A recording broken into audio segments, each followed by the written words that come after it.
नमस्कार मित्रांनो, मी आपला धनुपती. आज मला मॅगी खाऊशी वाटली आणि मी आता रूमवर आहे आणि रूमवर आहे ना किचन बी आहे आणि पण गॅस नाही तिथे. किचन वगैरे आहे पण गॅस नसल्यामुळे तर मॅगी करायची तरी कशी किंवा तिथे चूल वगैरे तरी काय नाही. मग आता ही मॅगी कशी करायची तर बघा मी काय करतो आता ही हीटर आहे पण याच्यात जर मॅगी केली तर मॅगी खूप खराब होईल. तर चला मग दुसरा काहीतरी जुगाड करू, काहीतरी शोधू आपण गरम करायसाठी नाही का. माझ्याकडे एक इस्त्री, तर हिचा वापर करून इस्त्री लावायची कशी. इस्त्री अशी ठेवावं लागेल आपल्याला आणि अशी राहणार नाही, मला काहीतरी वेगळं ठेवावं लागेल. चला बघू. आपल्याकडे खूप हे 2 बॉटल्स आहे, हे पण कामे होऊन जाते. ओके, हे पण येऊन जाईल. चला मग बघू. मित्रांनो मी हे करून काय असंच नाही करते कारण की बघा हे काढलेले आहे दोरी हे प्रॉपर याच्यावर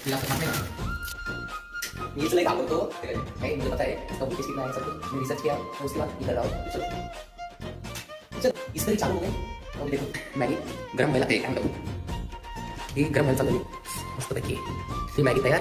नमस्कार मित्रांनो, बघा मॅगी कशी तयार झाली आहे बा, मस्त नाही का, एकदम टेस्टी झाली आहे.